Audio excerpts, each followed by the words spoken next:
मेरे दुर्भाग्य से मुझे 85 में ब्रेन ट्यूमर हो गया। अच्छा। ब्रेन ट्यूमर होने के कारण मुझे क्या था, ये साइड का दिखना बंद हो गया था और नीचे झुकता था तो ऐसा लगता था कि कुछ अंदर से ऊपर आ रहा है ऐसा। पता नहीं मुझे क्या हुआ, अमूमन एकदम ऐसे ही मैंने इनसे पूछ लिया, विनीता से पूछा कि मैडम मुझसे शादी करोगी? पूछ तो लिया मैंने, इसका भी चेहरा थोड़ा सा उतर गया और मैं भी अंदर से घबरा गया। तो हमने कहा हम इसको ले जाते हैं बच्चे को और वहाँ पढ़ाएंगे। तो उसके पिताजी हमसे पूछते हैं कि हमको क्या दोगे? अच्छा, बच्चे को पढ़ाने के लिए हमको क्या मिलेगा? बच्चे को आप लेके जाओगे तो हमको क्या दोगे? तो एकदम मेरा वो प्रश्न, उनका वो प्रश्न मेरे को एकदम समझ में नहीं आया। फिर मैंने शर्मा मैडम से पूछा था तो बोले नहीं, वो ये पूछ रहे हैं कि आप उनको क्या करोगे आप? अच्छा। तो मैंने फिर वो शंकर लाल जी को बोला, दद्दा जी। तो फिर उस दिन मैंने एक प्रतिज्ञा ली कि मैं शादी करूंगा तो किसी ब्लाइंड लड़की से। अच्छा, तो आज दिव्यांगों पे बात होगी, बात प्रेम पे भी होगी, बात शादी पे भी हुई है, बात हमारे कर्तव्य पे भी हुई है। रवि सर के साथ, जो आज के हमारे गेस्ट हैं सेकंड इनिंग पॉडकास्ट पे, उनके साथ हमने आज एक अलग ही टॉपिक पे, एक अलग ही डेप्थ पे बात करी है। हमारी सोसाइटी काफ़ी बड़ी है, काफ़ी वास्ट है, इसमें बहुत सारे हिस्से हैं, लेकिन इनका एक हिस्सा जो कि हमेशा हमारी नज़र से चूक जाता है, जिस पे हम इतना ध्यान नहीं देते और मैक्सिमम टाइम्स अनदेखा कर देते हैं, वो है दिव्यांगों का। वो हमारी सोसाइटी का उतना ही इम्पॉर्टेंट हिस्सा है जितना कि हम, लेकिन उनके बारे में हमारी समझ, उनके बारे में हमारी जानकारी, उनके बारे में जानना, ये हमारे लिए शायद उतना ज़रूरी हम महसूस नहीं करते। तो आज हम एक ऐसे व्यक्ति से मिले हैं जिन्होंने अपनी पूरी ज़िंदगी उन लोगों के लिए कुर्बान कर दी, पूरी ज़िंदगी उन लोगों के लिए लगाई और उनके लिए काम किया। रविंद्र कोपरगांवकर सर ने आज हमारे साथ उनकी सभी किस्से शेयर किए, सभी बातें शेयर करी कि कैसे उन्होंने अपने जीवन में ये चीज़ की शुरुआत करी और कैसे वो इसमें लगे रहे और कैसे रिटायरमेंट के बाद भी वो इसमें लगे हुए हैं। उन्होंने अपने ब्लाइंड एसोसिएशन के हॉस्टल, NAB के हॉस्टल के किस्से, उनका उससे कैसे जुड़े उसकी कहानियाँ और उनकी प्रतिज्ञा जो उन्होंने ली, जो मुझे काफ़ी विशेष लगी।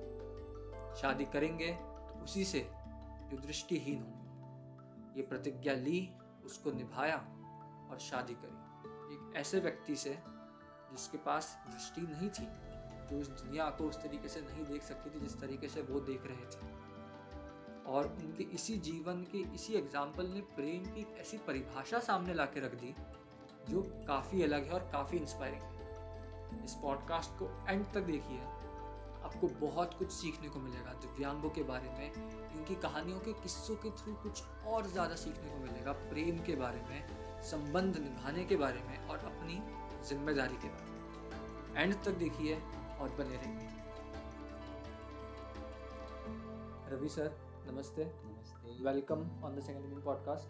थैंक यू, आप राजी हुए यहाँ पे आने के लिए और अपना समय दिया। तो हम लोग शुरुआत से शुरू करते हैं कि आपका जो सफ़र ये शुरू हुआ दिव्यांगों की सेवा का कहें या दृष्टिहीन लोगों की सेवा का कहें, शुरुआत के समय में ये शुरू कैसे हुआ, कड़ी कहाँ से पकड़ी, बीज क्या था? अथर्व जी, आप मुझे धन्यवाद तो दीजिए मत, आप भी अच्छा कार्य कर रहे हैं, उसके लिए मेरी शुभकामनाएं।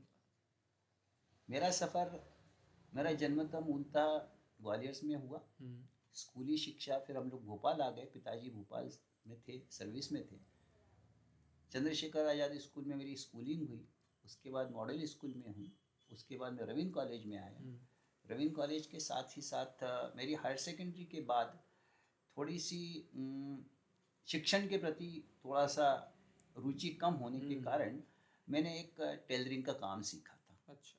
और ये मैंने काम सीखा था पिसाल्स टेलर्स से, उनके यहाँ क्लासेस चलती थी, उनके यहाँ मैंने क्लास ज्वाइन की और सीखा। हायर सेकेंडरी के टाइम पे। और मैंने हायर सेकेंडरी भी प्राइवेट देकर ही पास हुआ हूँ मैं।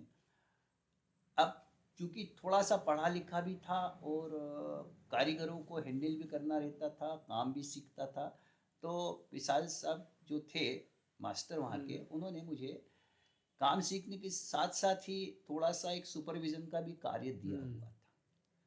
तो मैं वो करने लगा। उसके बाद फिर मैं अपना खुद का काम करने लगा और अच्छा काम भी मेरा चलता था। मैं अच्छा कमा भी लेता था, लेकिन मेरे दुर्भाग्य से मुझे 85 में ब्रेन ट्यूमर हो गया। अच्छा। ब्रेन ट्यूमर होने के कारण मुझे क्या था कि ये साइड का दिखना बंद हो गया था और नीचे झुकता था तो ऐसा लगता था कि कुछ अंदर से ऊपर आ रहा है ऐसा। सीधे सीधे तो मैं बहुत दूर तक का देखता था, लेकिन साइड का। फिर मैं राखी के पहले इंदौर गया था। मेरे माता पिता इंदौर में रहते हैं, तो मैं वहाँ गया था। तो आर.एस. मेहता साहब को, उस समय के न्यूरोलॉजिस्ट थे, अब तो शायद नहीं होंगे वो, तो उन्होंने देखते से हम हमारे पिताजी से कहा कि भाई इसको तुरंत आप ऑपरेशन कराइए। इतना सीरियस था? इतना सीरियस मैटर था और जिसको कहते हैं हो सकता है कि लास्ट स्टेज हो। तो हम 15 सितंबर को मुंबई के लिए रवाना हुए। आर्थिक स्थिति भी बहुत अच्छी तो हुआ नहीं करती थी। हमारे पिताजी अकेले कमाने वाले थे, हम खाने वाले 4-5 लोग थे, तो थोड़ी सी असुविधा तो थी। लेकिन फिर भी हमारे पिताजी ने कहा था उस समय कि यदि मोती पीस के भी लगाने पड़ेंगे तो हम तेरे माथे पे लगा देंगे, तू चिंता मत कर। अब 9 साढ़े 9 बजे के गए हुए डॉक्टर्स रात को 10 बजे तक कोई भी बाहर नहीं निकला। इतना लंबा ऑपरेशन? इतना लंबा ऑपरेशन था। 10 बजे डॉक्टर पांड्या निकले और डॉक्टर मेहंदले थे और एक डॉक्टर और थे और डॉक्टर मिलिंद वैद्य थे। ये लोग बाहर निकले और ये मेरे को मेरे माता पिता बाद में बताते हैं। उन्होंने कहा कि नहीं सॉरी, डॉक्टर्स तो कुछ नहीं बोले, डॉक्टर्स सीधे चले गए। एक नर्स निकली, उन्होंने कहा आजी चतुर्थी आहे, चंद्रोदय झाला आहे, तर आता तुम्ही जेवून घ्या। अब हमारी माता पिता ने पूछा रवि, बोले वो ठीक है, अब उसको ब्लड दिया जा रहा है। अच्छा। ब्लड दे रहे थे मुझे। फिर रात को 1 बजे मैं वहाँ से बाहर निकला और फिर आईसीयू में रखा था। फिर आईसीयू में भी एक जिसको कहते हैं मराठी में वात छिल्ला, जो क्या है हिंदी इंग्लिश में मुझे नहीं मालूम, तो वो भी हुआ था मेरे साथ। मैंने सबको ऐसे फेंक दिया था, ये हुआ वो। फिर उसके बाद मैं 2 अक्टूबर से लेके करीब 1 सवा महीना हॉस्पिटल में रहा और उसके बाद फिर मैं डिस्चार्ज होकर इंदौर आया। ये पूरे ब्रेन ट्यूमर के किस्से के दौरान आपकी उम्र क्या रही होगी? मैं 28 साल का था। 28 साल के थे जब ब्रेन ट्यूमर हुआ? जब ब्रेन ट्यूमर हुआ था। अब निश्चित रूप से कुछ पहले हुआ होगा, लेकिन मेरा ऑपरेशन 28 साल की उम्र में हुआ। उसी उम्र के आसपास उसी। अच्छा, यही ब्रेन ट्यूमर रीजन रहा कि आपके फिर विजन में दिक्कत आई और फिर आपको टेलरिंग के काम से मना किया डॉक्टर्स ने मना किया कि बारीक काम रहता है, क्योंकि कटिंग भी करना और सिलना भी है। तो एक तो बैठना भी रहता था और फिर कटिंग करने के लिए जरा सा इधर से उधर चली जाए चौक से तो फिर वो कपड़ा गड़बड़ा जाता है। बहुत प्रिसीजन वाला काम है, ध्यान देके। तो फिर वो मैंने बंद किया। अच्छा, फिर क्या किया फिर आगे? फिर मैं इंदौर आया। इंदौर में 2 साल तक करीब मैं बिस्तर पे रहा। 2 साल तक बेड रेस्ट? हाँ, मुझे मेरी गर्दन में बहुत दर्द होता था उस समय और एक विज़न में भी एक आँख में भी बिल्कुल बंद कर दी थी उन्होंने और एक आँख का विज़न भी थोड़ा सा कम हो गया था। तो बाहर भी नहीं निकल सकता था मैं, हिम्मत भी नहीं थी उस समय, लेकिन 2 साल मैंने बिताए वहाँ पे। और उसके बाद फिर मैं ये जो दृष्टिबाधितों की संस्था है इंदौर की, मध्य प्रदेश दृष्टिहीन कल्याण संघ, तब फिर उन्होंने मुझे ये जो मध्य प्रदेश दृष्टिहीन कल्याण संघ में मुझे टेलीफोन ऑपरेटिंग की ट्रेनिंग दी। इस बीच ये जो संस्था है दृष्टिबाधितों की, तो दृष्टिबाधित संस्थाओं की जो संस्थाएं थी इंदौर में, उनको विजिट कराया जाता था। कि 5-6-7 बच्चे थे, हम लोग स्टूडेंट्स थे वहाँ के, तो हम लोगों को अलग अलग संस्थाओं में ले जाते थे वो। तो NAB इंदौर, जो इसी के भोपाल ब्रांच मतलब स्टेट ब्रांच थी वो, national association for the blind, तो वहाँ है। उसके बाद प्रकाश नगर की एक संस्था थी। उसके बाद ये जो महेश दृष्टिहीन कल्याण संघ है, ये स्पेशली ब्लाइंड बच्चियों का है, महिलाओं का, छोटी बच्चियों 1ली से 12वीं तक की बच्चियों का छात्रावास है।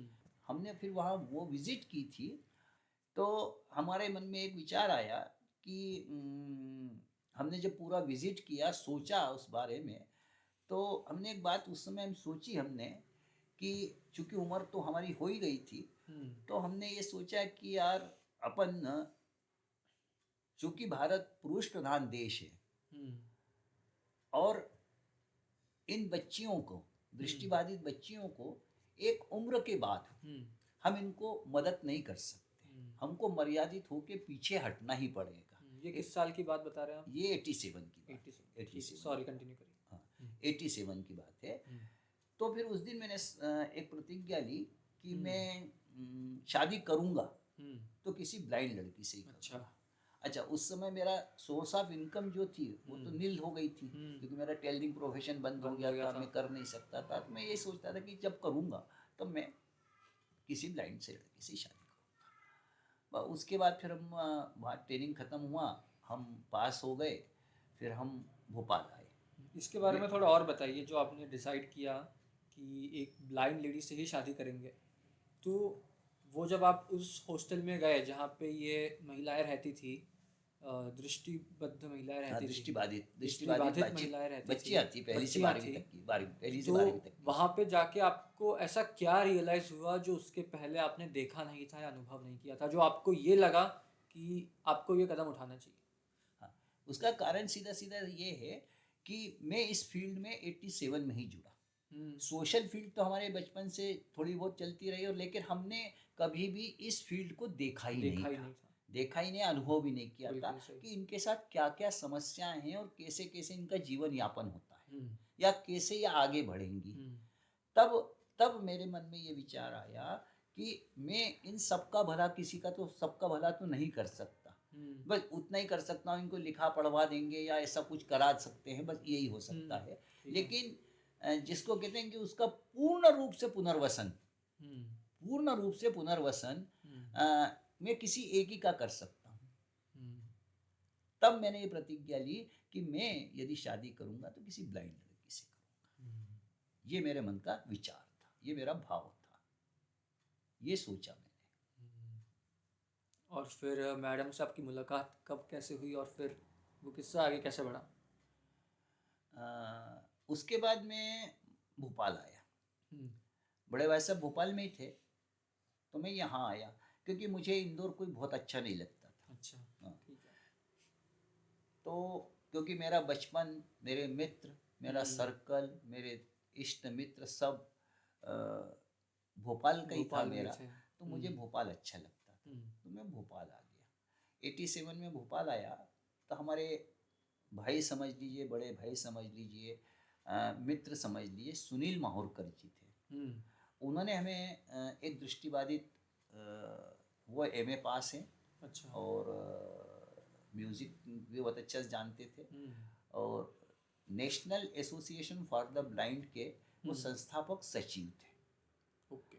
उदय हथवल ने, उनसे मेरी इन्होंने मुलाकात कराई। तो आपको नाम इतने एक्यूरेट याद हैं सबके, डेट, नाम, साल?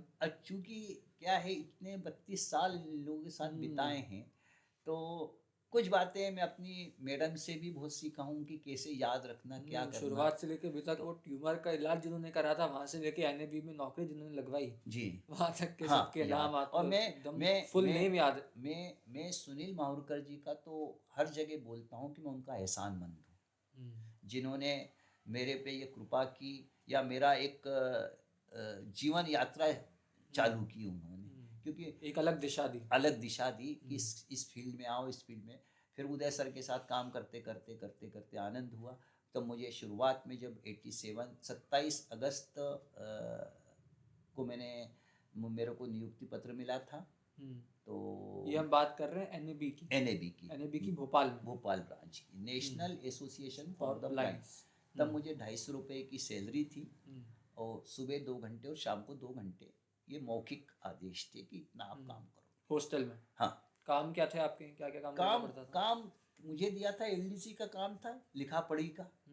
अब 87 में मैंने जब ये ज्वाइन किया था, तब चूंकि मैं टेलरिंग प्रोफेशन से जुड़ा हुआ था, तो ये सरकारी नोटशीट और सरकारी काम काज पत्र ये सब मुझे लिखना भी नहीं आता था, और इतना लुभाता भी नहीं होगा। हाँ, ज्ञान भी नहीं था, लेकिन मजबूरी भी थी, और एक जो सेवा करने का उद्देश्य था, मुझे लगा कि ये फील्ड मेरे लिए बहुत अच्छी है, इसलिए मैंने इनके साथ, तो फिर उदय सर ने और सुनील माहौरकर जी ने मुझको सब धीरे धीरे ये सब चीज़ें सिखाते चले गए। और मेरा सबसे रिक्वेस्ट है कि हर व्यक्ति को सीखने की इच्छा होनी चाहिए, ताउम्र मरते दम तक सीखने की इच्छा होगी तो व्यक्ति कुछ सीखेगा। तो मैं धीरे धीरे उनके साथ सीखता चला गया। फिर किस्मत से मेरी 88-89 में पोस्ट सेंक्शन हो गई, इनको मतलब एनएबी को पोस्ट मिली और एनएबी ने मुझे उस पर अपॉइंट कर लिया, तो मैं सरकारी नौकर हो गया। अच्छा। संस्था के माध्यम से मुझे सरकार के पद पे नियुक्ति दे दी गई, अपॉइंटमेंट हो गई। तो 87 से लेके मैं 2018 तक एनएबी में रहा। फिर मैं धीरे धीरे काम करता गया। फिर हमने 89-90 में छात्रावास चालू किया, और उस समय हमारे पास 6 बच्चे आए थे। पहला बैच 6 बच्चे आए थे। आधार सिंह चौहान उस समय हमारा टीचर हुआ करता था, और मैं था, एक प्यून था, एक कुक थे, ऐसे 4 लोगों की ये पूरा स्टाफ था। अच्छा, इस समय तक मैम आ चुकी थी? नहीं, अभी तक शादी नहीं हुई थी, और जीवन में भी नहीं आई थी। मेरी तब वो जो आज बड़ा किस्मत और खुशी की बात है कि वो जो 6 बच्चे थे, उनमें से 5 को नौकरियां लग गई, उनकी शादियां हो गई, उनके बच्चे हो गए। अच्छा, और वेल सेटल्ड हैं, और आज भी वो बच्चे मुझे मिलते हैं। मैं उनका सम्मान करता हूँ, वो मेरा सम्मान करते हैं, संस्था को याद करते हैं कि हम वहाँ से यहाँ तक पहुँचे हैं। आज वो बच्चे सब पोस्ट ग्रेजुएट होके सरकारी स्कूलों में प्रोफेसर्स और टीचर्स, लेक्चरर्स बन गए हैं और काम कर रहे हैं। अच्छा, ये बच्चे हॉस्टल तक आते कैसे थे? उसके कुछ किस्से बताइए। प्रोसेस क्या होती थी? मतलब क्या पेरेंट्स ला के रखते थे, या आप अनाथालय से लेके आते थे? क्या प्रोसेस क्या थी इसकी? देखिए, उस काल में जब 87, 88, 89, 90s के समय ना तो नेटवर्क था, है ना मोबाइल थे, ना ही समाज में इतनी जागरूकता थी। अच्छा, जागरूकता किस चीज़ की? दिव्यांगों के प्रति। अच्छा, दिव्यांगों के प्रति पेरेंट्स ही जागरूक नहीं थे। तब अमूमन हमने ये देखा कि दिव्यांग बच्चे को माता पिता थोड़ा सा पीछे रखते थे, छुपा के रखते थे सोसाइटी से। तो अब हमको क्या होता था कि थोड़ा सर्वे करते थे, सामाजिक न्याय विभाग प्लस नगर निगम, ये मिलके हम सर्वे होता था, और इससे हमको जब जगह जगह कैंप लगते थे, जैसे खास करके सामाजिक न्याय विभाग मेडिकल कैंप लगाते थे जगह जगह पे, तो उसमें विजन टेस्ट होता था, और विजन टेस्ट जब होता था तब मालूम पड़ता था कि ये ब्लाइंड कैटेगरी में आ रहा है। अच्छा, इसमें आपको कुछ समझ में आया कि ये छुपा के रखते क्यों हैं? नहीं, उसका कारण ये था कि करेगा क्या। अच्छा, पेरेंट्स ये समझते थे कि करेगा क्या, देख नहीं सकता तो पढ़ेगा भी नहीं, लिखेगा भी नहीं। कई जगह तो ऐसा होता था कि उन बच्चों को मंदिर में बिठा देते थे कि वो भजन कीर्तन करते रहता था, थोड़ा बहुत बजा ले गाना कर ले, इस तरह का। फिर जब हम लोगों के पास आने लगे, हम लोगों ने ढूंढना चालू किया, हमने सर्वे किया, तब हमारे पास धीरे धीरे बच्चे आए। फिर क्या होता था कि जैसे सपोज एक सीहोर का बच्चा हमारे पास आ गया, अब सीहोर का बच्चा जब घर जाता था या उसके पेरेंट्स लेने आते थे जाते, तब वो 4 लोगों को बताते थे, अरे तुम्हारे बच्चे को दिखता नहीं है, तुम भोपाल लेके चलो, वहाँ एक ऐसी संस्था है जो रखती है, पढ़ाती है, और मेरा बच्चा देखो पढ़ रहा है। तो फिर धीरे धीरे ये संख्या बढ़ने लगी, मतलब एक से दूसरे को पता चलने के कारण। अब इसी आपने जो प्रश्न पूछा अथर्व जी, उर्मिला सिंह सामाजिक न्याय मंत्री हुआ करती थी उस समय समाज कल्याण मंत्री कहते थे, वो कहीं दौरे पे जबलपुर गई थी। अच्छा। तो जबलपुर में एक पेड़ के नीचे एक दृष्टिबाधित बच्चे को उन्होंने देखा। वो बच्चा भीख नहीं मांग रहा था, लेकिन वहाँ की जो आने जाने वाले थे, चाय की टपरी होगी या जो भी कुछ होगा, तो वहाँ के आने जाने वाले लोग सहानुभूति से उसको दया करके 10 पैसे, 5 पैसे, 15 पैसे रख देते थे सामने, डाल देते थे उसको। तो उन्होंने उदय सर को फ़ोन किया कि आप उस बच्चे को लेके आइए और देखिए। तो उदय सर ने फिर मुझे बोला कि आप जाओ और वहाँ से उस बच्चे की पूरी जानकारी लेके आओ। अब जबलपुर से लखनादून, वो लखनादून का बच्चा था। लखनादून कहाँ पड़ता है ये, मतलब? ये जबलपुर के आसपास के आसपास के ग्रामीण क्षेत्र है, ग्रामीण ग्रामीण क्षेत्र ठीक है। है। तो हम ढूंढते ढांढते वहाँ तक पहुँचे हैं। और फिर वहाँ पे एक शर्मा मैडम थी, जो उस थोड़ी सी बस्ती में सोशल वर्क, लोगों को समझाना, इस तरह का थोड़ा सा, जिसको ग्रामीण क्षेत्र में एक अब नेता तो नहीं बोलूँगा मैं उनको, कार्यकर्ता जो उनकी थोड़ी छोटी मोटी समस्याओं को रिप्रेजेंटेटिव वो दूर करती। तो मैं उनसे मिला, तो उन्होंने कहा वो वहाँ पे है। उसका लड़के का था नाम रामफल काकोड़िया। अच्छा। हम उसके मिले, उसके पिताजी का नाम था शंकर लाल। तो हम उनसे मिले, सब इधर उधर की बातचीत हुई, ये हुआ वो हुआ। तो हमने बताया, अपनी संस्था का इंट्रोडक्शन दिया। तो हमने कहा ऐसे ऐसे हमारे सचिव जो हैं वो भी टोटली ब्लाइंड हैं और PWD में नौकरी कर रहे हैं, ऐसा उनको बताया। बोले क्या करते हैं? तो मैंने कहा टेलीफोन ऑपरेटर हैं। ये बताने के बाद, उनसे बातचीत होने के बाद, तो हमने कहा हम इसको ले जाते हैं बच्चे को और वहाँ पढ़ाएंगे। तो उसके पिताजी हमसे पूछते हैं कि हमको क्या दोगे? अच्छा, बच्चे को पढ़ाने के लिए हमको क्या मिलेगा? बच्चे को आप लेके जाओगे तो हमको क्या दोगे? तो एकदम मेरा वो प्रश्न, उनका वो प्रश्न मेरे को एकदम समझ में नहीं आया। फिर मैंने शर्मा मैडम से पूछा था, तो बोले नहीं, वो ये पूछ रहे हैं कि आप उनको क्या करोगे आप? अच्छा। तो मैंने फिर वो शंकर लाल जी को बोला, दद्दा जी, हम आपको कुछ देंगे नहीं, हम इसको ले जाके इसको सिर्फ शिक्षा प्रदान करेंगे। और ये जब पढ़ लिख जाएगा 12वीं में, 12वीं तक हम पास, मतलब 12वीं तक ये हमारे पास पढ़ेगा, उसके बाद भगवान ने चाहा तो इसको नौकरी मिल जाएगी, आपकी आर्थिक स्थिति अच्छी हो जाएगी, कहीं भी टेलीफोन ऑपरेटर बन जाएगा। चेयर केनिंग का काम करते थे, टेलीफोन ऑपरेटिंग का काम है, शिक्षक टीचर बन जाते थे। उस समय पोस्ट, मतलब इस फील्ड में नौकरियां बहुत कम थी, ये कंप्यूटर वगैरह तो सब अभी आया है। तो मैंने कहा इस तरह की 4-5-6 आप ही का बच्चा जीवन पे सही दिशा में भेज के आपको ही वापस करेंगे हम। सही है। तो हमने उनको पता वगैरह सब लिख लुका के दिया। फिर रात की ट्रेन से चल के सुबह भोपाल आए, फिर उसको यहाँ रखा। फिर उसके पिताजी बीच बीच में मिलते आते ही रहते थे वो। तो धीरे धीरे उस दूसरी तीसरी चौथी में पहुँचने के बाद, अब वो छोटे मोटे जो गांव जाता था अपने घर पे, तो लोगों को हिसाब किताब भी समझाने लगा था थोड़ा सा। अच्छा।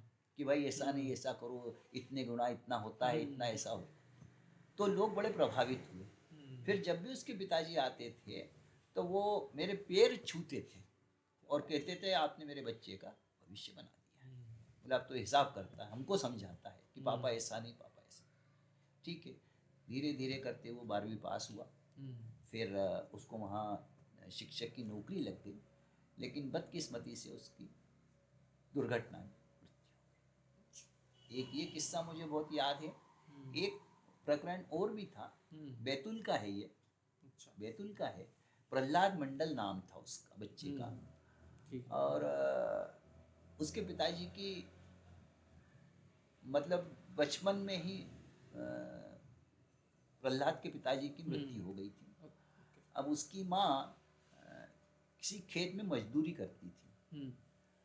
तो इस बच्चे को इसी कॉर्नर में गोदड़ी बिछा के, इसको किसी भी ढंग से बाहर ना निकले, इस तरह का इसको छोड़ जाती थी और सामने मजदूरी करती थी। और जब भी उसको फीडिंग वगैरह करना रहती थी, वो आके फीडिंग वगैरह करती थी।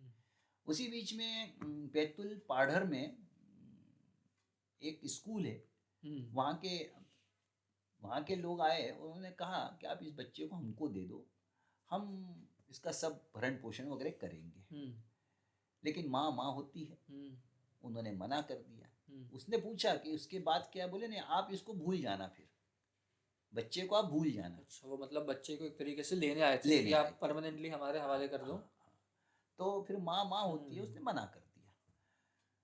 फिर उसके बाद उसके जो चाचा थे वो शासकीय नौकरी में थे, नौकरी करते थे कहीं। तो उनको एक बार कहीं कुछ मालूम पड़ा होगा, तो उस बच्चे को लेके भोपाल आए थे। अच्छा, उसके पहले मैं बता दूं कि माँ ने उसको इस तरह से जो एक तरह से कैद करके जो रखा था, मतलब एक प्रोटेक्ट करने के हिसाब से। हाँ, तो उसके कारण क्या हुआ था, उसके पैर ऐसे टेढ़े हो गए थे। अच्छा। और सर सामान्य से बहुत बड़ा हो गया था। इसी वजह से डॉक्टरों का यही कहना था कि चूंकि इसका चलन फिरन नहीं हुआ है, इसका घूमना फिरना नहीं हुआ है, और ये कहीं अकेला, इसको जो कहते हैं ना मोबिलिटी नहीं थी इसकी, तो इसकी वजह से ये हुआ है।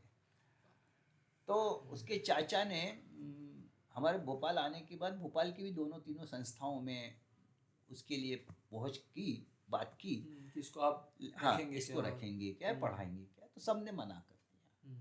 हमारे साकेत नगर के ऑफिस में उसका जो चाचा था वो लेके आया। मुझे शायद याद है कि 10-11 अगस्त की बात है वो। इसको मैंने बच्चे को मैंने देखा, मैंने उदय सर से भी बात की, देखा मैंने बच्चों को, ये सब कुछ हुआ, और मुझे इसकी थोड़ी सी समस्या ज़्यादा लगी। लेकिन मैंने कहा कि ये है तो चैलेंजिंग, और हम नहीं करेंगे तो कौन करेगा। तो मैंने उससे कहा कि आप 15 अगस्त के दिन सुबह 9 बजे यहाँ आइए।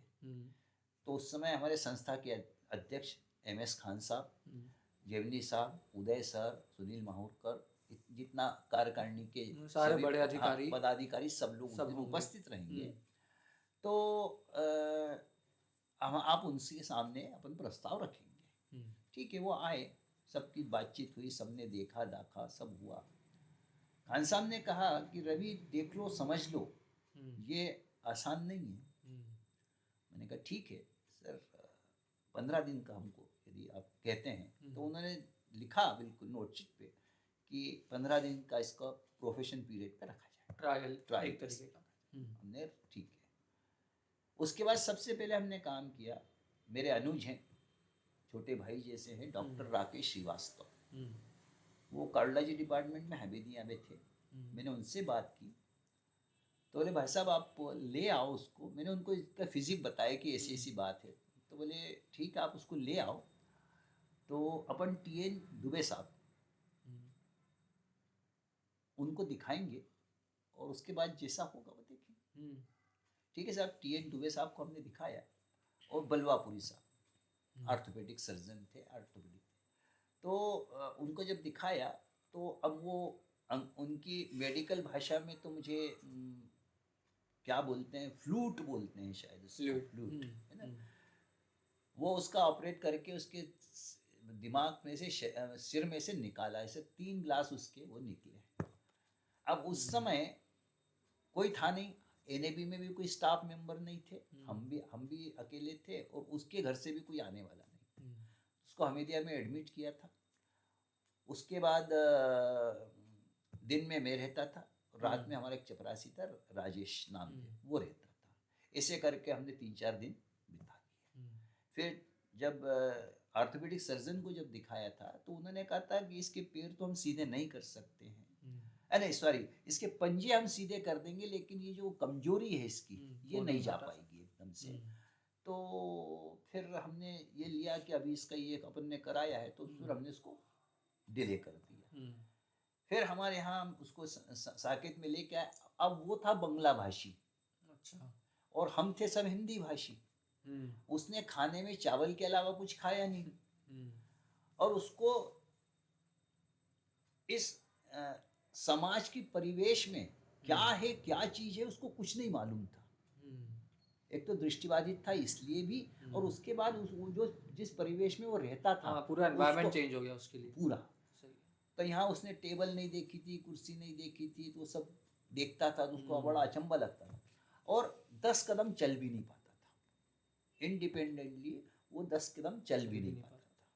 एनीवे फिर हमारे यहाँ रुक्मिणी बाई और एक विमल बाई उस समय 2 बाइयाँ काम करती थी। मैंने उनसे उसको नहलाना भी पड़ता था हमको, तो हमने बाइयों से बोला, उम्र में 6 साल का ही 6-7 साल का होगा, तो उसको फिर हमारी जो दोनों बाइयाँ थी उन्होंने खूब मेहनत की, उसकी पैरों की मालिश की, अच्छे से बहुत मालिश अच्छे से करती थी, सिकाई करती थी गर्म पानी से, तो भगवान दया से धीरे धीरे धीरे धीरे वो चलने में थोड़ा सा सक्षम। उसको कपड़े पहनाना सिखाए, फिर नहलाना सिखाया, सब कुछ हुआ और पूरा जीरो से ही, जीरो से। पूरा जीरो से। देवी माँ की, माँ सरस्वती की कृपा थी उस बच्चे पे कि 12वीं में वो डिस्टिंक्शंस लेके, मेरिट समझ लीजिए उसको, वो पास हुआ। उसके बाद माँ सरस्वती ने उस पर इतनी कृपा की कि जो बांग्ला भाषी था वो भजन बहुत अच्छे गाने लगा। अच्छा। बहुत मधुर भजन गाता था वो। तो जब भी हमारे विजिटर्स आते थे, डोनर आते थे, तो उससे जरूर कहते थे कि प्रहलाद एक भजन गा के सुना, एक भजन सुना। वो सुनाता भी था। उसके बाद वो 12वीं के पास बैतूल चला गया और फिर हम लोगों ने प्रयास किया उसके लिए, और आजकल शायद वो किसी प्राइमरी स्कूल में टीचर है। ये हमारे, और वैसे तो क्या है, हर दिव्यांग की, अभी पहले 4 तरह की दिव्यांगता थी, फिर उसको 7 तरह की दिव्यांगता की, और आज वर्तमान में भारत शासन ने 21 तरह की दिव्यांगता कर दी। 21 प्रकार की। 21 प्रकार की। अब इसमें भी दिव्यांग शब्द भी हमारे भारत के यशस्वी प्रधानमंत्री नरेंद्र मोदी जी ने ये दिव्यांग शब्द दिया है। इसके सबसे पहले सूरदास बोला जाता था दृष्टिबाधितों को। क्या बोला जाता था? सूरदास। सूरदास। सूरदास। सूरदास का मतलब? क्योंकि राष्ट्रीय कवि सूरदास जी जो थे वो ब्लाइंड थे, तो उनका नाम इनको सूरदास की पहचान दी गई थी कि जैसे सूरदास है वैसे ही है। फिर सूरदास के बाद दिव्यांग शब्द, सॉरी, विकलांग शब्द चालू हुआ, फिर दृष्टिबाधित हुआ, फिर दृष्टिबाधित के बाद अब ये शायद, अब मेरे ख्याल से दिव्यांग शब्द अमूमन सबके जहन में आ गया है, प्रचलन में, प्रचलन में आ गया है, प्रचलन में आ गया है। तो ये है। ऐसे कितने सारे किस्से रहे होंगे। वो जो आपका कितना टेन्योर था जब आपने एनएबी के उस हॉस्टल में काम किया? मैं 32 साल काम किया मैंने। और उसमें लगभग कितने बच्चे होंगे या इस समय मेरे ख्याल से अमूमन समझ लीजिए पर ईयर 40 बच्चे रहते थे हमारे पास हॉस्टल में, और 5 से 10 के बीच में, 5 से 10 के बीच में 12वीं पास आउट होते थे। हम पहली क्लास से 12वीं क्लास तक एडमिशन देते थे। हमारा एडमिशन का तरीका ये था कि उसके पास दृष्टिबाधिता का या दिव्यांग का प्रमाण पत्र हो, दृष्टि दिव्यांग जो 40% से भारत शासन का नॉर्म्स है, उसके अनुसार हम उसको एडमिशन देंगे। और फैमिली बैकग्राउंड उसका कुछ भी हो, उससे हमें कोई मतलब नहीं था, चाहे अमीर हो चाहे गरीब हो। हमको एडमिशन देने के लिए 40% से ऊपर का प्रमाण पत्र, डॉक्टरी प्रमाण पत्र लगता है। अब आप पूछ रहे हैं मुझसे कि एक की स्टोरी, ये तो मैंने 2 बहुत छोटी छोटी स्टोरी, मेरे पूरे नौकरी के कालखंड में हर दृष्टिबाधित दिव्यांग की हिस्ट्री अलग है। सबकी अपनी अलग एक कहानी, से दूसरे का कोई मेल नहीं है, कोई सिमिलैरिटी भी नहीं किसी में, कुछ नहीं। अब तो खैर मैंने कहा ना कि अब तो बहुत अवेयरनेस भी आ गई है, बच्चे भी जागरूक, माता पिता भी जागरूक, और गांव तक ये प्रचार प्रसार भी हो रहा है। पहले जब आते थे इनकी माताएं, इनके हम पिताजी लेके आते थे, हम पूछते थे कि इनका जन्म तिथि क्या है, तो बोले सर उस साल पानी बहुत गिरा था, वो झाड़ भी गिर गए थे वहाँ पे, उस साल का ये इसका जन्म है। दूसरी बात, डॉक्टर कांचन बख्शी ने मुझसे एक बार कहा था कि 90% बच्चे बाय बर्थ ब्लाइंड नहीं होते हैं। हम्म, आफ्टर बर्थ हो सकता है विद इन ए सेकेंड, हम्म, या साल भर के बाद, 2 साल के बाद, 5 साल के बाद, मिडिल एज में, जब रेटिना में हम्म, कुछ कचरा या कुछ ऐसा चुभन वाली चीज आ जाए और हम उसको रगड़ दें तो हमारा विजन जाता है, डैमेज हो जाती है, डैमेज मतलब हो आँख जाता है। एक्सटर्नली। और कॉर्निया ही हमको पिक्चर दिखाता है, हम्म, कैमरे का काम कॉर्निया ही करता है, रेटिना काम पिक्चर बनाता है और कॉर्निया दिखाता है। हम्म, तो ये है। अब जो एक इसमें जो बात है कि जो बच्चे रहते हैं, हम्म, इसका बहुत अधिक से अधिक प्रतिशत इनका रेटिना डिटेच होने के कारण ये दृष्टिबाधित हो जाते हैं, हम्म, दृष्टि दिव्यांग हो जाते हैं, क्योंकि अभी तक रेटिना का इलाज कहीं भी नहीं है। हम्म, और वो यदि इलाज कहीं फॉरेन कंट्रीज़ में किसी ने इजाद किया भी है तो बहुत लंबा खर्चा है। पहले बच्चे सब ब्रेल लिपि में पढ़ते थे, आज भी ब्रेल लिपि में पढ़ते हैं, लेकिन अब धीरे धीरे क्या हो रहा है कि ब्रेल लिपि से इन लोगों का रुझान कम हो रहा है, क्योंकि उसका मुख्य कारण क्या है, कंप्यूटर्स और सॉफ्टवेयर। अब ऐसे सॉफ्टवेयर आ रहे हैं कि आप कंप्यूटर में या टॉकिंग बुक में उसका पेज रखोगे तो वो पूरा पढ़ के बता देता है। और वॉइस रिकॉर्डर आ गए हैं, आप कहीं जा रहे हैं तो आपने जहाँ लेक्चर अटेंड कर रहे हैं तो वॉइस रिकॉर्ड कर लिया आपने और वो पूरा घर आके सुन लिया उसको। तो थोड़ा सा ब्रेल लिपि के प्रति इनका झुकाव कम हुआ है। कम। तो अब आप मैम के बारे में कुछ बताइए कि शादी कब हुई, उसके पीछे का किस्सा क्या था, और वो वैवाहिक जीवन जो था, जो आपने प्रतिज्ञा तो ले ली, लेकिन वो फिर जीवन कैसा रहा? अथर्व जी, जब मैं एनएबी में नौकरी करने लगा तो बोर्ड में 5 पदाधिकारी और 6 बोर्ड मेंबर रहते हैं, अध्यक्ष, उपाध्यक्ष, सचिव, संयुक्त सचिव और कोषाध्यक्ष। और ये बोर्ड चुना जाता है, 3 साल का इसका कार्यकाल रहता है। तो जब मैं एनएबी में नौकरी करने लगा तो 92 में मेरी मुलाकात, उस समय ये संयुक्त सचिव के पद पे थी, विनीता चावला। ये दृष्टिबाधित हैं, बैंक में नौकरी करती थी। इनसे मेरी पहली मुलाकात E5 के ऑफिस में, E3 205 में मेरी इनकी फर्स्ट मुलाकात हुई थी। और चूँकि हमारी बॉस थी तो सम्मान करना ये फर्ज है। दूसरा, दृष्टिबाधित थी, इसलिए इनको घर छोड़ना, घर से लेना, ये हमारे दायित्व भी थे, हमारी जिम्मेदारी थी। तो उदय सर ने मुझसे बोला था कि आप इनको, ये E5 में रहती थी, घर छोड़ने चाहिए।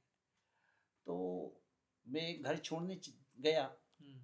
फिर क्या हुआ कि धीरे धीरे हमारी मुलाकात बढ़ती चली गई और उस समय मेरे दिमाग में ऐसी कोई बात नहीं थी कि मैं इनसे इस तरह का कोई प्रस्ताव रखूँगा। लेकिन चूँकि मुलाकात थी, मुलाकात होने लगी, ये सब होने लगा। फिर इनके दादी थी, इनकी दादी थी, विनीता जी की दादी थी, और मम्मी पापा ने भी बोला कि रवि, आप इनको शाम को बैंक से घर ले आया करिए। अच्छा। ये इनका ऑफिस उस समय MP नगर जोन 2 में था, स्टेट बैंक ऑफ इंदौर में थी उस समय ये, मर्जिंग के पहले। तो मैंने रूटीन समझा, मैं, हमारा ऑफिस E5 में ही था उस समय, तो ठीक है, इनको मैं बैंक से लेता था, घर छोड़ देता था। अब चूँकि घर छोड़ने लगा मैं इनको, तो निश्चित रूप से इनकी मम्मी पापा पूछते ही थे कि आइए चाय पी लीजिए वगैरह वगैरह, तो मैं थोड़ा सा बैठने भी लगा। वो भी कार्यकाल गुजरा मेरा। और फिर हम लोग एक दिन इंदौर NAB की बैठक में ही गए थे।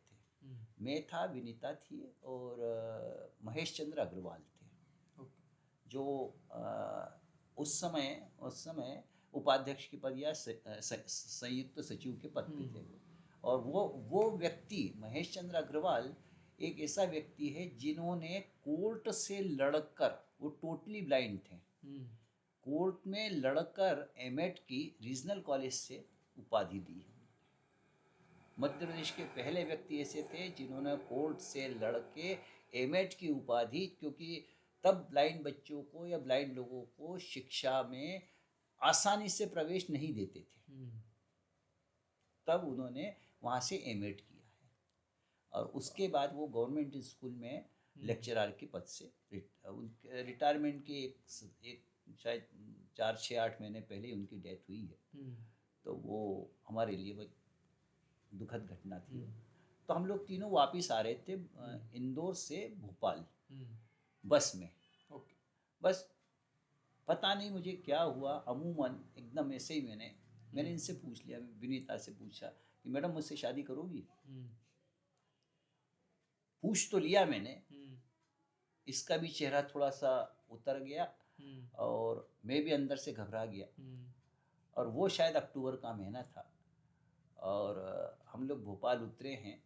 पहले अग्रवाल साहब को घर छोड़ा ऑटो से, फिर मैंने विनीता को घर छोड़ा ऑटो से और फिर मैं अपने घर ऑटो से अपने घर गया पहुंचा बस स्टैंड से। उस समय चार्टर बसें नहीं चलती थी। तो उसके बाद 2 दिन हो गई छुट्टी, दशहरा था तो छुट्टी हो गई।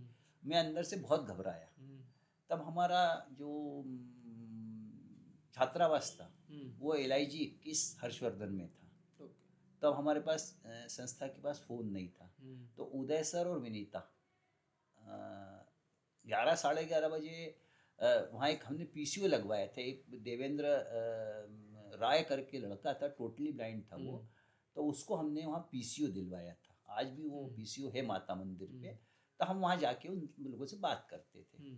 अब 2 दिन तक हमारी बात नहीं, हम थोड़े से अंदर से घबराए भी कि पता नहीं क्या हो गया। अब हमको तो डर भी लगा अंदर से।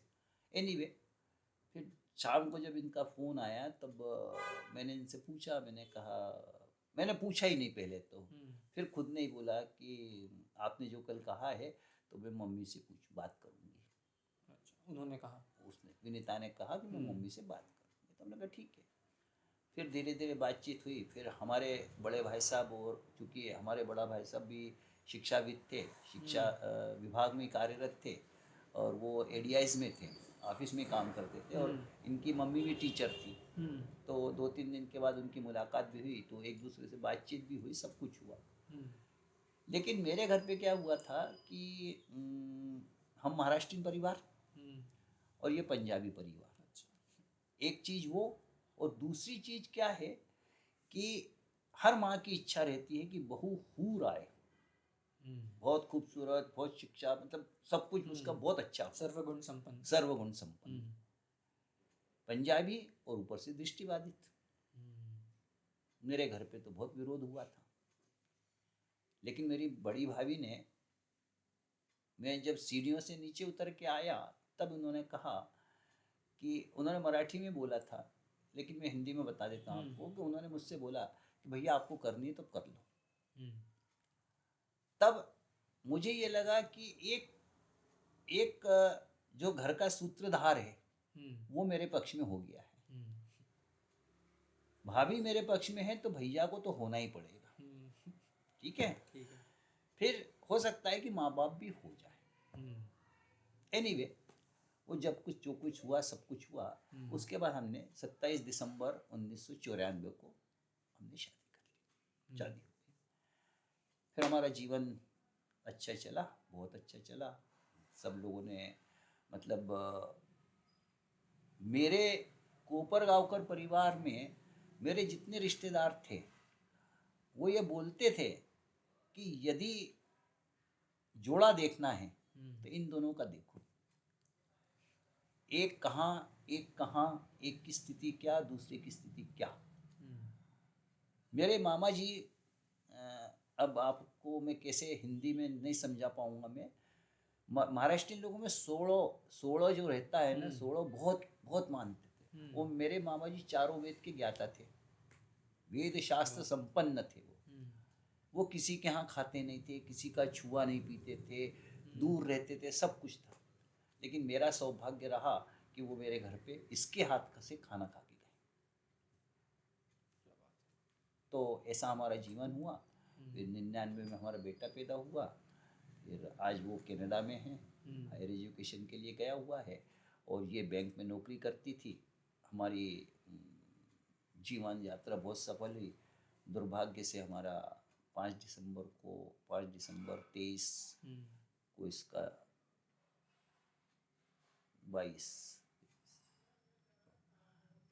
5 दिसंबर 23 को इसका निधन हो गया।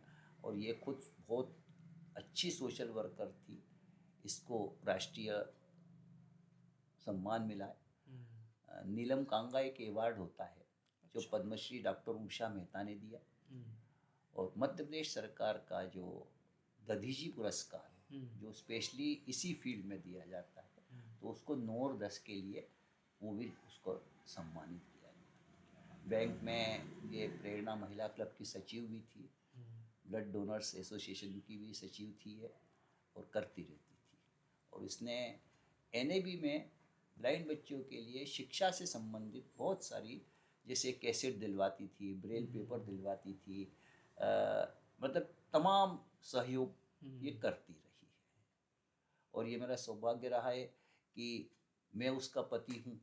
मेरी जब विवाह की जब बात चल रही थी अपनी, ये सब तो सब कुछ हुआ था, तो निश्चित रूप से घर में विरोध भी था, ऐसा भी था। लेकिन मेरे भाई ने, छोटे भाई जी जो RSS का प्रचारक है, खंडवा विभाग प्रचारक था उस समय वो, तो उसने कहा कि भैया ये क्रांतिकारी कदम है, निभा सकते हो तो करना। बात तो सही है। तो मैंने कहा ठीक। और मैंने तो उसके पहले ही सब कुछ सोच लिया था, समझ लिया था, लेकिन उसकी सोच भी ये थी कि ऐसा नहीं आज करो और फिर कल से तकलीफ़ें चालू होंगी और ये होगा वो होगा, तो फिर अब उसको छोड़ दो, ऐसा कुछ ऐसा नहीं होना चाहिए। क्योंकि साहित्यवादी जितना आसान हम सोचते हैं उतना होता तो नहीं होता। आसान नहीं था। ये जो दृष्टिवादियों के साथ मेरा पूरा जीवन व्यतीत किया मैंने, तो ये सिंपल शादी नहीं थी, ये सामान्य शादी नहीं थी। बिल्कुल। मेरे पिताजी ने जिस समय विरोध किया था और ये सब बातें पूछी थी, तो मेरे पिताजी ने कहा था कि बेटा तुमको एकदम बंध जाना पड़ेगा, तुमको ये सब करना पड़ेगा, घर का काम करना पड़ेगा, ये होगा वो होगा ये होगा। तो मैंने कहा दादा, आई तो दृष्टि मतलब है उसकी, आई तो आई की तो दृष्टि है, लेकिन फिर भी तो आप करते हो ना सहयोग उसको। कुल धर्म कुलाचार में आप सिलबट्टा भी इससे पीसते भी हो, पूरन भी सेक करते हो, बनाते हो, करते हो ना सब, वैसे ही मैं भी करूँगा। लेकिन मैंने कहा आप लोग समझो इस बात को कि पति पत्नी तो एक दूसरे के प्रति समर्पित रहते ही हैं, रहना ही चाहिए। आप 19 हैं तो मुझे 21 होना पड़ेगा, यही अंतर है, बाकी कुछ नहीं। लेकिन हमारी मैडम पूरा खाना, मैंने अभी उसकी डेथ के बाद मैंने मम्मी से बोला कि मम्मी मैंने 28 साल में खाना नहीं बनाया था, वही बनाती थी, और मैं सिर्फ तलने का काम मैं करता था, क्योंकि उसका कारण था कि इन लोगों को कढ़ाई कितनी भरी है और कितनी खाली है, और पूड़ी छोड़ने में या भजिए छोड़ने में इनका हाथ, क्योंकि तलना कोई भी चीज़ है तो तेल उबलता ही रहता है, मतलब गरम तेल ही, तो वो जो उसको वो है उसके मेजरमेंट का अंदाजा नहीं रहता है, इसलिए वो मैं करता हूँ। चाय छानना, चाय बनाती थी वो, अब अपन लोग बैठे हुए हैं, बात करता था, अपन लोग बात कर रहे हैं, तो वो संशीत जोर से रखती थी, तो मैं समझ जाता था कि चाय बन गई। मैं जाता था अंदर से चाय छानी, क्योंकि कप का लेवल उसको नहीं समझेगा, इसलिए मैं चाय छान के फिर बाहर आके बैठ जाता था, वो बराबर चाय लेके आ जाती थी। ये अंडरस्टैंडिंग थी हम लोगों की। तो मतलब जीवन में सामंजस्य, सहयोग, त्याग और समर्पण, ये 4 चीज़ें जीवन में, वैवाहिक जीवन को सुखी बनाती हैं। हम लोगों के बीच में कभी झगड़ा, हम लोगों के बीच में वो सिर्फ टाइम की इतनी पंक्चुअल थी कि उसको बैंक में 10:20 में पहुंचना ही रहता था। और मैं कभी कभी कहता था यार कि 2 मिनट 5 मिनट लेट हो भी जाओगी तो क्या, मैं तो लड़कियों को देखता था 11:15 11 बजे तक आती थी, अदर देन स्टाफ। मैंने कहा तुम ही ऐसा? बोले मुझे नहीं लगता।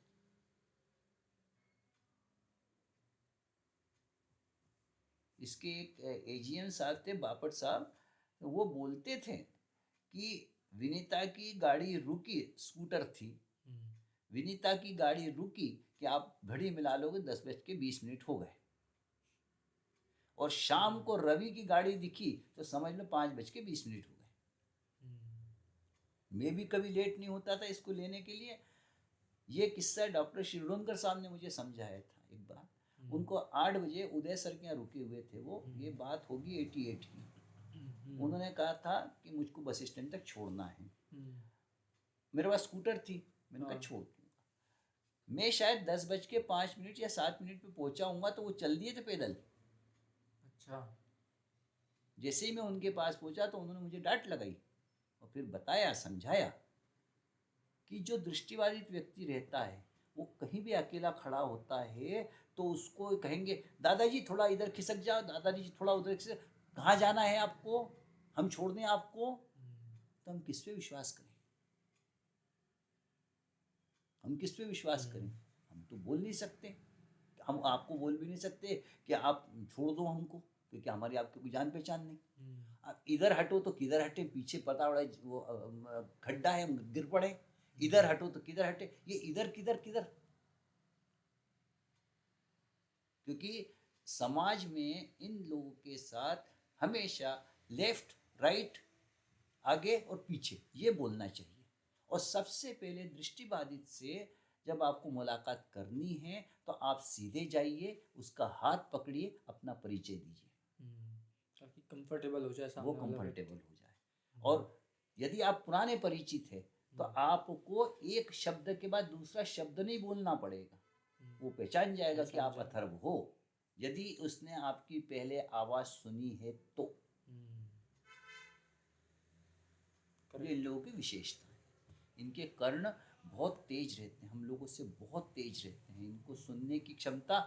हम लोग यहाँ खड़े रहेंगे तो हमारे उदय सर यदि ब्लेड गिर जाती थी ना 4 लोगों के बीच में तो वो बोलते थे रवि देखना ब्लेड गिर गई है।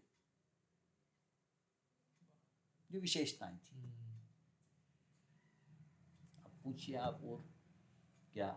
एक तो जो प्रेम की जो नई परिभाषा मिली है आज आपके उदाहरण से, आपके एग्जाम्पल से, ये काफ़ी अच्छी है, क्योंकि सब लोग अपने अपने जीवन में अपनी अपनी डेफिनेशन बनाते हैं कि मेरे लिए प्यार ये है, मेरे लिए प्यार ये है, और अलग अलग टाइम पे अलग अलग समय में इसकी परिभाषा चेंज होती रहती है।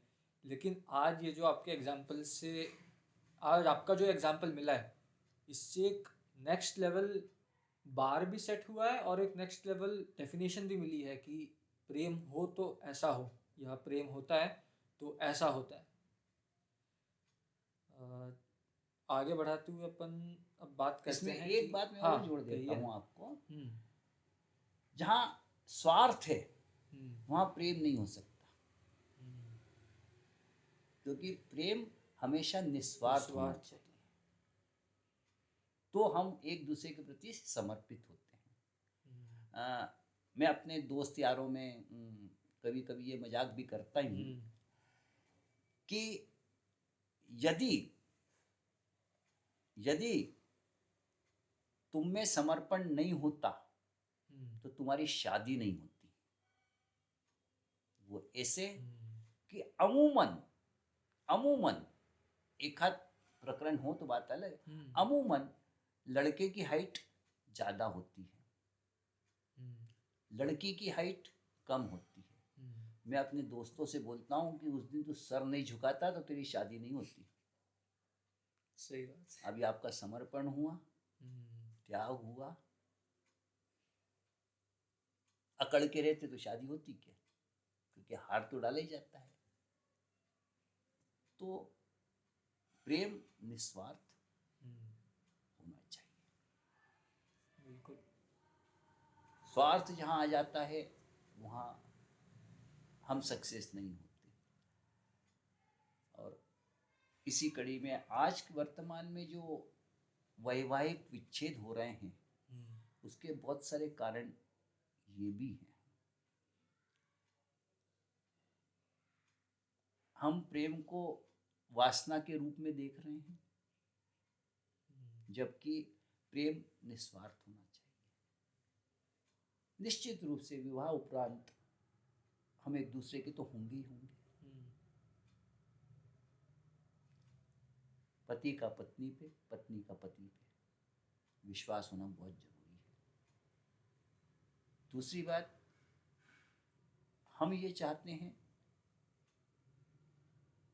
या राम सीता चाहता है तो सीता भी तो चाहती है कि मुझे राम जैसा मिले।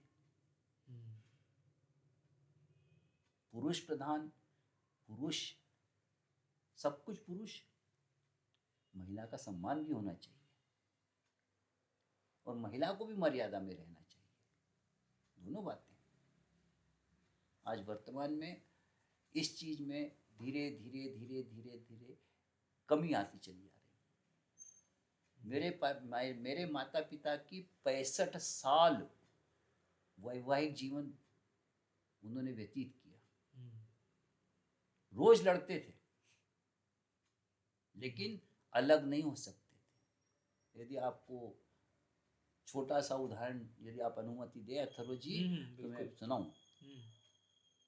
हम लोग जैसे जैसे बड़े हुए तो हमने अपने माता पिता का ये जो जिसको लड़ना यानी मतलब नोक झोंक सही शब्द है, नोक झोंक होता था। तो हम ये सोचते थे यार कितना ये करते हैं जरा सी बात पे। तो एक दिन हमारे माता पिता दोनों भोपाल में ही थे उस समय, मेरे पास ही थे। तो मैंने अन्ना से बोला कि आई को तू ले जा, आई को तू ले जा, तू वहाँ रख और दादा इधर रहेंगे मेरे पास। ये बात होगी 2009-10 की, 8-9 की होगी। तो ले गया अन्ना। दिन भर में दादा ने मुझसे 4 बार पूछा कि आई का फोन आया था क्या, आई से बात हुई क्या तुम्हारी, तुमने बात की क्या। मैंने मजाक में ये बोला कोई आई वाई नहीं है, अब यहाँ रह रहे हो ना, आप सुखी हो ना, किटकिट तो नहीं हो रही, आराम से रहो यहाँ पे। अन्ना से जब मैंने बात की तो अन्ना ने भी पूछा कि आई मुझसे 4 बार पूछ चुकी है, फिर क्या करें। हमारे दादा बोले तब मेरे पास कार आ चुकी थी, जा घेऊन ये आईला। रात को मैं 10 बजे, 9:30 बजे, 9, 9:30, 10 बजे रचना नगर से निकल के महिंद्रा टाउनशिप गया, आई को लेके आया और तब इनको शांति मिली। तो ये जो पारस्परिक प्रेम है, ये एक दूसरे के बिना नहीं रह सकते। ये एक दूसरे के प्रति डिवोटेड, ये त्याग था उन लोगों का। और आज मोबाइल है, हर बात हर चीज में इंटरफेयर, चाहे ये पक्ष हो चाहे वो पक्ष हो। लड़के वालों को लड़के के माँ बाप, लड़की वालों को लड़की के माँ बाप, जरा सी बातों में ये नहीं कहते कि तुम आपस में निपटो, ये कहेंगे अच्छा ऐसा बोला। ये समाज में थोड़ा सा, मेरे ख्याल से, मैं जहां तक समझता हूं, इसमें परिवर्तन की आवश्यकता है।